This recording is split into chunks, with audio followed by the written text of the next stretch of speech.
안녕하세요, 공쌤입니다. 저번 시간까지 기초 이론에 대해서 공부를 해봤고요. 오늘은 개정 과목, 그 활용에 대해서 공부해 보도록 하겠습니다. 솔직히 지난 시간까지의 내용은 재미없는 내용이 좀 많았어요. 기본적인 이론 그런 거에 대해서 공부를 했는데 오늘부터는 실제 시험에 많이 활용되는 분계에 대해서 공부를 해볼 겁니다. 그리고 여러분들이 지금 개정 과목에 대해서 잘 모르잖아요. 그래서 그냥 문제를 푸시는 것보다 개정 과목 표를 활용해서 공부하시는 게 좋아요. 하지만 책에 있는 개정 과목 표는 2급에 활용되지 않는 내용이 많이 포함되어 있어요. 그래서 카페에다가 가장 기초적인 개정 과목 표 해서 업로드를 해드릴 거고요. 이거를 옆에다 두시고 보시면서 푸시는 게 좋습니다. 지금부터 뭐 개정 과목을 외워야 되네, 이걸 보면서 풀면 안 되네, 뭐 그런 식으로 생각을 하지 마시고요. 옆에 보시면서 이 내용이 나왔을 때 이게 들어가는구나, 이렇게 공부를 하시면 개정 과목 익히는데 훨씬 더 도움이 되실 겁니다. 그리고 지금 보시면 알겠지만 당좌자산에 해당하는 개정 과목 이만큼 써줬고요. 재고자산은 상품 하나 나오고, 그 다음에 투자자산에 2가지, 유형자산에 5가지, 부채 4가지, 이 정도만 제시를 해드렸습니다. 물론 더 많은 개정 과목들이 나오기는 합니다. 하지만 2급에서 주로 내는 개정 과목들은 이 정도다, 이렇게 생각을 해주시면 되고요. 그 다음에 비용 계정이 좀 많이 나옵니다. 그런데 비용 계정은 말 그대로 월급, 상여금, 보너스죠. 상여금, 퇴직급여, 복리후생비, 우리 직원을 위해 쓰는 거, 출장비, 접대비 등등등등 시험에 나오는 게 거의 고정되어 있습니다. 그렇기 때문에 이걸 보시면서 어떤 단어가 나왔을 때 어떠한 개정 과목을 써야 된다, 이렇게 활용을 해주시면 되겠습니다. 영업의 비용도 몇 가지 안 나와요. 그 다음 매출, 영업의 수익, 이 정도만 외워주시고, 지금 당장 안 외우셔도 된다고 했어요. 옆에다가 뽑아 놓으시고 공부를 해보시면 좋을 것 같습니다. 그러면 지금부터 분계 문제 한번 보도록 할게요. 가장 기초 파트니까 그냥 이렇게 된다 파악만 해보시면 되겠습니다. 상품 50만 원을 매입이라고 했습니다. 매입, 이제 구매하다라고 생각을 하시면 되겠죠. 물건을 구입을 했어요. 그럼 거기에 상응하는 대가를 지불을 해야겠죠. 뭐로 줬나 보니까 현금으로 줬다, 이렇게 나와 있습니다. 그러면은 상품이라는 걸 구매했으니까 상품이라는 자산이 늘어나기 때문에 차변에다가 써주십니다. 상품이 늘어나니까요. 반대로 거기에 대한 대가를 현금으로 지불을 했으니까 대변에 현금이 줄어드는 분계가 나오면 되겠습니다. 그래서 차변에 상품 50만 원, 그리고 대변에 현금 50만 원, 이런 식으로 분계를 해주시면 될 것 같습니다. 그 다음 키포인트, 영업용 승용차를 구입하다라고 했습니다. 자동차는 회계용어로 차량 운반구라고 표현을 합니다. 개정 과목표 잘 보면서 하세요. 자동차 나오면 차량 운반비, 차량 운반구라고 하고 구입을 했으니까 차변에 자산이 증가를 하게 되었습니다. 자동차를 구입했으면 거기에 상응하는 대가가 나갈 것 같습니다. 당좌수표를 발행하여 주었다. 당좌수표. 요 당좌수표는 다음 강의 때 조금 더 정확하게 짚어드리도록 할 거고요. 지금은 당좌수표를 발행하여 주었으니까 당좌자산이 줄어듭니다. 당좌예금. 요게 줄어들게 되겠죠. 그래서 차량 운반구라는 자산이 증가를 하게 되고요. 당좌예금이 줄어들게 된다. 이런 식으로 확인을 해주시면 되겠습니다. 이어서 컴퓨터, 업무용이라고 나왔습니다. 업무용이라는 거는 사용을 목적으로 한다. 우리 목적이 굉장히 중요하다 그랬죠. 사용을 목적으로 하면은 유형자산이나 무형자산으로 갑니다. 지금은 형태가 있는 컴퓨터니까 유형자산 쪽에서 컴퓨터니까 이제 비품이 되겠습니다. 비품을 한 대당 25만 원이래요. 한 대당. 그럼 2대면 50만 원이 되겠죠. 자, 50만 원을 구매하고 당좌수표를 받았다. 구매가 아니고 매각이네요. 매각, 판매했다라고 합니다. 매각이라고 했으니까요. 그래서 비품을 판매하고 당좌예금을 받았다. 네, 이런 식으로 처리를 해주시면 되겠습니다. 자, 이게 한 대당인지 전체 가격인지 구분을 잘 해주셔야 됩니다. 그 다음에 상품을 매입하다라고 나왔습니다. 매입, 이게 구매하다라는 거겠죠. 구매. 내가 구매를 하고 현금으로 지불하다라고 나왔으니까 여기도 마찬가지로 상품이 증가를 하고요. 거기에 대한 현금이 줄어들게 된다. 이런 식으로 확인을 해주시면 좋을 것 같아요. 대부분 비슷하죠. 자산 내용은 비슷비슷합니다. 자, 매각. 이제 판매라고 했습니다. 판매. 어떤 거를 판매했나 확인을 해보니까 토지를 판매를 했다라고 합니다. 자, 업무용으로 사용하던 유형자산이죠. 토지를 판매했으니까 토지라는 자산이 없어집니다. 즉 대변으로 가야겠죠. 대변이 토지. 그리고 팔고 현금으로 받았기 때문에 현금이라는 자산이 증가하게 됩니다. 그래서 현금과 토지가 차변과 대변에 각각 등장하게 되는 겁니다. 이번에도 사용 중인 프린터를 구입하고 대금은 타인 발행 당좌수표로 받았다. 이 당좌수표 구분한 게 굉장히 중요합니다. 그래서 다음 파트는 여러분들이 반드시 익히고 넘어가셔야 하는 파트입니다. 요거 이론 파트 때 간단하게 설명을 드렸는데요. 내가 발행한, 우리 회사를 이제 당사라고 하고요. 내가 발행한 수표는 당좌예금이고요. 남이 발행한 수표는 현금으로 회계 처리한다고 했습니다. 굉장히 중요하고요. 다음 파트에서 한 번 더 짚어드리도록 하겠습니다. 어쨌든 업무용으로 사용할 프린터이기 때문에 비품이 됩니다. 비품을 구입하고 현금으로 지급했다라고 하니까 차변에 비품, 대변에 현금, 이렇게 분계가 나오게 될 겁니다. 그 다음에 요 두 개는 일부러 비교하려고 써놨습니다. 여기 외상과 외상 때문에 그렇습니다. 우리 매출 채권 또는 매입 채무라고 하는 거는 상거래와 관련돼 있을 때만 사용할 수 있습니다. 즉 외상 매출금 그리고 받으러움은 상품을 매출했을 때만 사용을 할 수 있고요. 외상 매입금과 지급어음 요 두 가지도 상품을 구입했을 때만 사용을 할 수 있습니다. 그럼 반대로 상품이 아닌 사용할 목적의 컴퓨터, 즉 비품 등 상거래와 관련 없는 거를 외상으로 구입을 했을 때는 외상 매입금 또는 지급어음을 사용할 수가 없다라고 말씀을 해드렸어요. 그렇기 때문에 지금은 상품, 7번 문제는 상거래이기 때문에 상품과 외상 매입금이 동시에 등장을 할 수가 있습니다. 하지만 지금 8번 문제는 상거래가 아닌 비품을 구입했기 때문에 여기에 외상이라고 나와 있어도 외상 매입금을 사용할 수가 없다라는 겁니다. 그래서 이럴 때는 미지급금으로 회계 처리를 해 주셔야 됩니다. 비품과 미지급금. 이렇게 하는 거, 이것도 이제 외상 파트에서, 파트 3, 파트 4에서 좀 더 자세하게 설명해 드릴게요.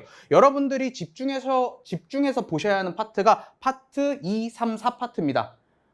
가장 기초 파트이기도 하지만 기초 파트인 만큼 여기서 제대로 짚고 넘어가지 않으면 회계 1급, 세무 2급 넘어가서 맨날 틀리는 파트가 되기 때문에 집중해서 봐주시면 좋을 것 같아요. 자, 여기는 이번엔 컴퓨터긴 한데 판매용이라고 나왔습니다. 판매, 목적이 판매인 거 재고자산이 되겠죠. 즉 얘는 상거래가 됩니다. 그래서 여러분들이 여기 컴퓨터에다가 집중을 하시지 않고요. 어떤 게 목적인지를 꼭 집중을 해주셔야 합니다. 지금 이거는 판매용이기 때문에 상품이 됩니다. 그래서 상품을 구입하고 현금으로 지급했구나. 이렇게 파악을 해주시면 좋을 것 같아요. 이번에도 건물입니다. 근데 건물이 아니고 여기에 집중을 하셔야 된다고 했어요. 여기에 만약에 영업용이 아니고 판매용이라고 나왔으면요. 그러면 이때는 개정 과목이 건물이 아니고 상품이 됩니다. 하나 더, 판매용도 아니고 투자 목적이라고 나옵니다. 투자 목적. 이렇게 나올 수도 있어요. 이럴 때는 건물이 아니고 투자 부동산이 됩니다. 개정 과목표에 있을 거예요. 투자 자산에 투자 부동산이라고 있는 거. 어쨌든 목적이 가장 중요합니다. 판매용인지 투자용인지 사용할 목적인지 굉장히 중요하기 때문에 파악해 주시면 좋을 것 같고요. 그래서 지금은 영업용이기 때문에 구입했다, 그리고 현금으로 지급했다 이렇게 나와 있습니다. 그래서 차변에 건물이 증가를 하게 되고요. 그 다음에 거기에 대한 대가로 현금이 나간다. 이렇게 표현을 해주시면 좋을 것 같아요. 여기까지가 이제 자산 그리고 부채 두 개를 활용해서 분개를 해봤고요. 이번 11번부터는 이제 비용과 수익을 활용해서 문제를 풀도록 하겠습니다. 이번에는 뒷장 넘겨가지고 같이 활용하시면서 푸시면 좋을 것 같아요. 그런데 비용은 문제에 답이 다 나와 있습니다. 한번 살펴보도록 할게요. 자, 영업부 직원의 교육비라고 나왔습니다. 자, 계정 과목표 한번 쭉 볼까요? 교육에 관련된 게 뭐가 있을까 쭉 내려보시면 교육훈련비라는 게 보이실 겁니다. 교육비라고 나오면 교육훈련비구나. 거기에 대한 돈을 현금으로 지급하다라고 나와 있으니까 차변에 교육훈련비 60만 원 그거를 현금으로 지급했다. 이런 식으로 써주시면 되겠습니다. B로 끝나는 거 잘 확인해 주시고요. 이번에는 집세라고 나왔습니다. 이런 식으로 나오면 많이 헷갈려 하세요. 이제 월세인데 우리가 건물 같은 거를 빌리고 건물이나 아니면은 기계장치 또는 뭐 프린터 같은 거 이런 거를 빌리고 돈을 지급하는 거 임차료라고 합니다. 임차료. 무언가를 빌리고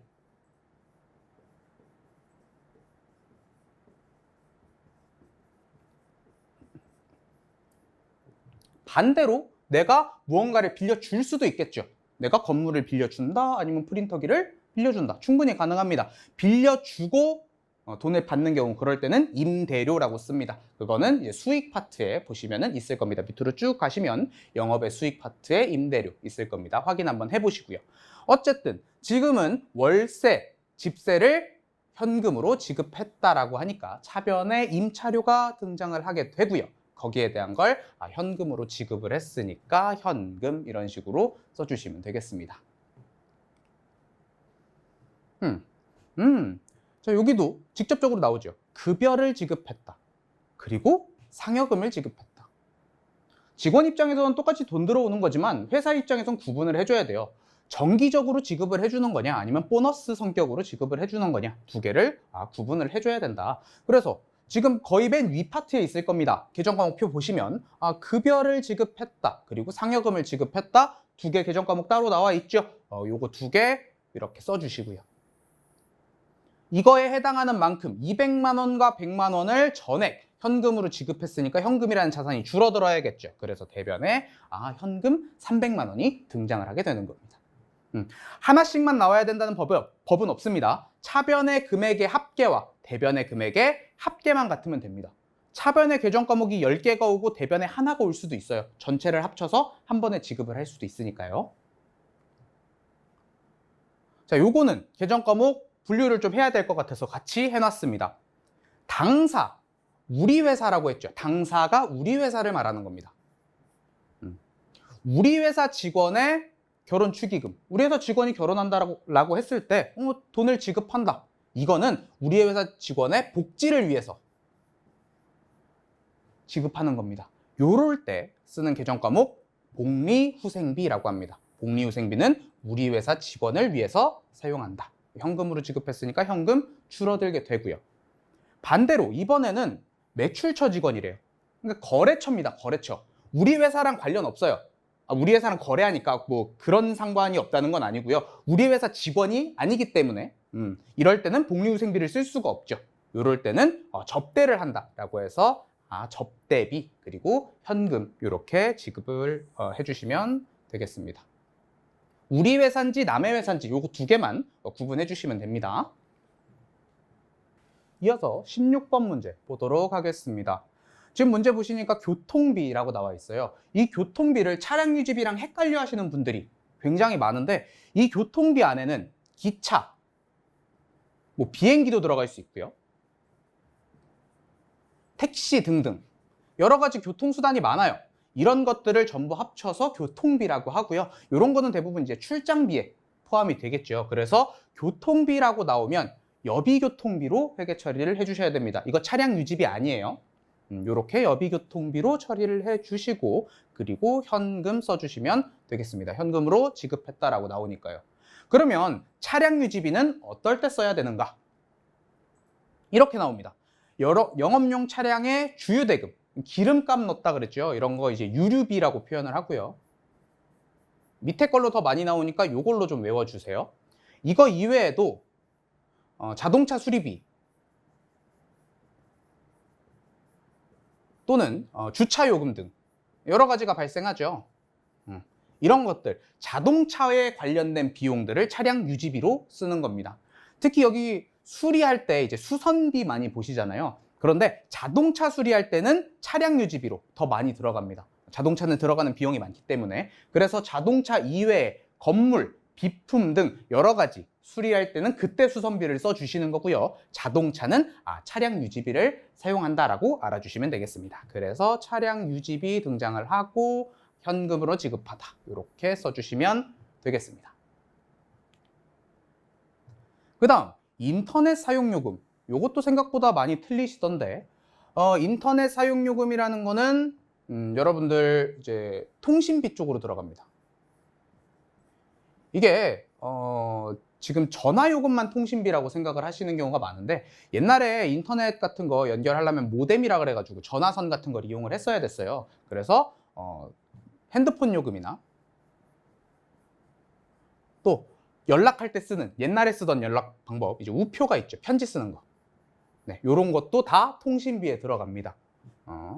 특히 우표 나오거나 뭐 인터넷 나오면 많이 틀리시더라고요. 우표 잘 기억해 주시고 우표 때문에 하나 더 헷갈려 하시는 거 택배 요금 있습니다. 택배. 얘는 통신비가 아닙니다. 이거 구분을 어떻게 해야 되냐면요. 통신이라는 거는 나랑 상대방이랑 의사소통을 주고받는다라고 생각을 해주시면 돼요. 전화, 우표, 편지도 결론적으로 나의 의견을 주려는 거잖아요. 인터넷도 이메일 같은 거 생각을 하시면 조금 편하고요. 그런데 택배는 의사소통을 주고받는 게 아니고 물건을 주고받는 겁니다. 그렇기 때문에 얘는 운반비 쪽으로 들어가야 해요. 그래서 우표랑 택배는 다른 거다. 이렇게 알아주시면 되고요. 어쨌든 인터넷 사용요금은 통신비로 들어간다. 이렇게 알아주시면 될 것 같습니다. 광고라고 나왔습니다. 광고. 계정 과목표에서 광고 어디 있나 한번 살펴볼까요? 광고 쭉 찾아보시면 광고 선전비라고 보일 겁니다. 요거를 현금으로 지급했다라고 하니까 광고 선전비 현금 이렇게 써주시면 되겠습니다. 마지막 불우이웃 돕기, 남한테 기부한다고 하죠. 이런 거 기부금이라고 하면 되고요. 기탁한다는 게 결론적으로 기부한다라고 보시면 되겠습니다. 그래서 기부금 100만 원에 현금으로 지급했다 이런 식으로 봐주시면 되겠습니다. 그래서 비용 계정 과목은요, 비용이나 수익 계정 과목은 거의 문제의 내용이 다 있습니다. 그렇기 때문에 여러분들이 이걸 보고 이 키포인트가 나왔을 때 이걸 쓰면 된다. 이 정도만 파악을 해주시면 되고요. 기억이 안 나더라도 여러분들은 컴퓨터를 활용해서 시험을 보시겠죠. 그렇기 때문에 컴퓨터에 입력 한번 해보시면은 쫘르륵 찾으실 수 있습니다. 여기까지가 이제 기본적인 분계 내용이었고요. 지금부터 이제 다음 파트부터는 하나하나 계정 과목에 대해서 조금 심층적으로 살펴보도록 하겠습니다. 특히 기본 파트인 파트 2, 파트 3, 파트 4는 여러분들이 반드시 익히고 넘어가셔야 합니다. 내가 다음 시험 또는 이 다음 난이도 시험을 조금 더 함정에 걸리지 않고 풀기 위해서는 이 파트를 완벽하게 익히시고 풀으셔야 하기 때문에 다음 시간에는 조금 더 집중해서 들어주셨으면 좋겠습니다. 만약에 완벽하게 익혀지지 않는다, 다시 한번 보셔서 익히고 넘어가시는 걸 추천드리도록 하겠습니다. 저는 그러면 다음 시간에 계정 과목에 대해서 설명하기 위해서 다시 한번 찾아오도록 하겠습니다. 여러분 수고하셨습니다.